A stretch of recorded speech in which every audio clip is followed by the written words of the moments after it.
سلفی مکتب کے بارے میں یعنی اہل حدیث کے بارے میں کیا رائے ہے؟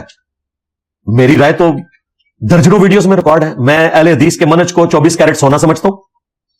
اہل حدیث کا منہج وہی ہے جس کے اوپر اللہ کے نبی علیہ السلام نے اپنے صحابہ اور اہل بیت کو چھوڑا تھا, اور قیامت تک جو ایک گروہ حق پر قائم رہے گا وہ وہی منہج ہے جو اہل حدیث کا منہج ہے. اہل حدیث فرقہ نہیں. ہاں, یہ ذہن میں رکھیے گا. یہ فرق میں کیوں کر رہا ہوں؟ دیکھیں, یہود و نصارہ کے مقابلے پر ہم مسلمانوں کو بہتر سمجھتے ہیں, ایسا ہی ہے نا. اس وجہ سے نہیں کہ انہوں نے نام کا ٹائٹل لگایا ہوا ہے, اس وجہ سے کہ اسلام ایک سچا دین ہے. مسلمان جھوٹے بھی ہیں, مسلمان بدکار بھی ہیں, مسلمان اپنے دین کے دشمن بھی ہوئے ہیں, اپنے دین کے باغی بھی ہیں, پھر بھی ہم مسلمانوں کو یہود و نصارہ سے بہتر سمجھتے ہیں اس اعتبار سے کہ یہ اسلام کے ماننے والے ہیں. اس کا قطعاً کوئی یہ رزلٹ نہ نکالے کہ مسلمانوں کے کرتوتوں کو ہم درست سمجھ رہے ہوتے ہیں. ہم اسلام کی وجہ سے ان سے محبت کرتے ہیں. اہل حدیث کو میں بہتر سمجھتا ہوں ان کے منہج کی وجہ سے, ان کے کرتوتوں کی وجہ سے نہیں, ان کی فرقہ واریت کی وجہ سے نہیں, آج دے ہو گئی وابی وابی یہ نعرے لگانے کی وجہ سے نہیں. ابھی یہ ارشاد بھٹی صاحب نے پوڈ کاسٹ کی, مجھے اب ٹائم نہیں مل رہا, فلسطین کا مسئلہ بڑا ہے. اب کئی لوگ نیچے کامنٹس بار بار آ کے لچ فرائی کرتے ہیں, جی انجینئر صاحب وہ ابتسام صاحب کا جواب دیں. اللہ کے بندوں, مجھے موقع ملے گا تو دوں گا نا. میں ابتسام صاحب کا رونا شروع کر دوں, فلسطین کو چھوڑ دوں؟ اس وقت تو کرنٹ افیئر یہ ہے, وقت قیام ہے. اس وقت جو کرنٹ افیئر ہے میں نے اس میں بولنا ہے نا. انشاءاللہ اگلے ہفتے میں بول لوں گا. اگر کوئی اور استاد میں ٹوٹ پڑی, اہم ممکن ہے کہ مفتی تقی عثمانی صاحب یا مفتی منیب صاحب مجھے پاسپورٹ بھیج دیں, پھر تو میں ارشاد بھائی سے کہہ کے اپنا پلاٹ جو ہے وہ سٹی ہاؤسنگ میں جو ہے وہ بکوانے کی بات کر رہا ہوں کہ میں نے تو ان کا خرچہ دینا ہے, اور اس کی میں اناؤنسمنٹ بھی کروں گا. میں اپنا وہ جس طرح یہ اکاؤنٹ نمبر شیئر کرواتے ہیں نا, میں ان کو کہوں گا آپ اپنا اکاؤنٹ نمبر شیئر کریں اور اپنا پاسپورٹ, تو میں انشاءاللہ بیچ میں مڈل مین ڈال کے تو کہ معاملے کو آگے لے کے چلوں گا. ہو سکتا ہے کرنٹ افیئر یہ بن جائے. تو مجھ سے آپ لوگ ڈیمانڈ کرتے ہیں. تو ابتسام علی ظہیر صاحب کی جب یہ پوڈ کاسٹ ہو رہی تھی, ارشاد بھٹی صاحب نے ان سے کہا کہ آپ کو لوگ وہابی کیوں کہتے ہیں؟ تو انہوں نے کہا ہم اپنے آپ کو وہابی نہیں کہتے ہیں, ہم تو اہل حدیث کہتے ہیں, یہ لوگ کہتے ہیں. اب اگر میں بھٹی صاحب کی جگہ ہوتا تو میں ان کو ویڈیو دکھاتا جس میں ان کی موجودگی میں نعرے لگ رہے ہیں, اجتے ہو گئی وابی وابی. اس کے بعد کہنا کہ ہم وابی نہیں کہلواتے. اور یہ نام بھی ویسے غلط ہے, یہ بھی میں آپ کو بتاؤں. یہ محمد بن عبد الوہاب کی طرف منسوب کیا تھا حنفیوں نے. حنفیوں میں صرف بریلوی شامل نہیں, دیوبندیوں نے بھی. ان دونوں کا مشترکہ ابا ہے بریلوی دیوبندیوں کا, ابن عابدین شامی, جس نے در مختار پہ حاشیہ لکھا ہے, رد المختار فتاوی شامی جسے کہتے ہیں.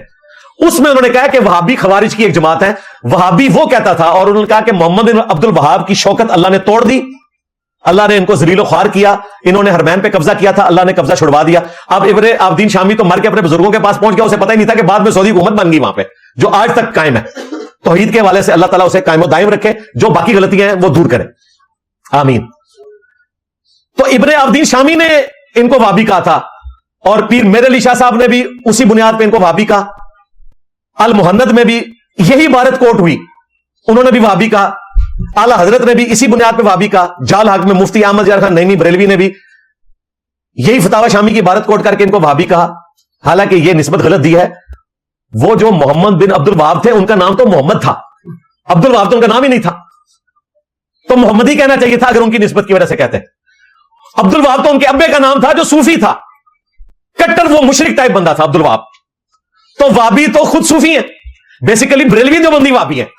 ہاں نوی گل لے جاؤ. ہاں اہل حدیث وابی نہیں ہے, وہ محمدی ہیں اگر محمد بن عبد الوہاب کی طرف نسبت ہو.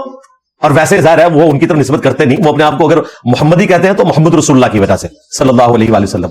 لیکن جب تمہارے سٹیجز سے آجتے ہوگی وابی وابی نعرے لگتے ہیں ابتسام صاحب, تو نعرے رکوایا کرو نا.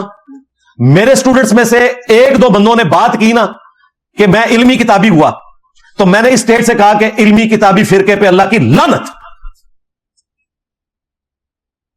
کہ تم علمی کتابی کو فرقہ بنا کے پیش کر رہے ہو. یہ تو ایک سلوگن کی بات تھی, ہم مسلم ہیں, کوئی مسلم علمی کتابی نہیں ہے. وہ ایک شعر تھا, ایک رجز تھا, جس کا اظہار تھا کہ ہم علم اور کتاب کی بنیاد کے اوپر اسلام کو فالو کرتے ہیں, کسی فرقے کا نام نہیں تھا. اب ان کو بھی چاہیے کہ وابی فرقے پہ لعنت. بریلوی دیوبندی تو پہلے ہی بھیجتے ہیں وابی فرقے کے اوپر لعنت. اہل حدیثوں کا کام ہے کہ وابی فرقے پہ لعنت. اگر تم وابی نہیں ہو تو لعنت بھیجو, اور آپ تو ویسے ہی بھیجو, کیونکہ میں نے ثابت کر دیا کہ بریلوی دیوبندی وابی ہے, کیونکہ عبد الوہاب صوفی تھا. یہ ان کا بیٹا تھا جو مواحد ہوا, محمد بن عبد الوہاب. اس نے امام ابن تیمیہ کی کتابیں پڑھی, پھر اس نے خود بھی ریسرچ کی, اللہ نے ان کو توفیق دی, پھر لمبی عمر دی. آلموسٹ 90 سال کی عمر میں فوت ہوئے.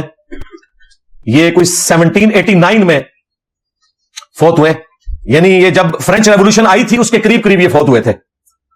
اور پیرلل میں ادھر اللہ تعالیٰ نے شاہ ولی اللہ دہلوی کو ہدایت دے دی، یہ بھی صوفی اور حنفی تھے، پھر اللہ نے انہیں ہدایت دی.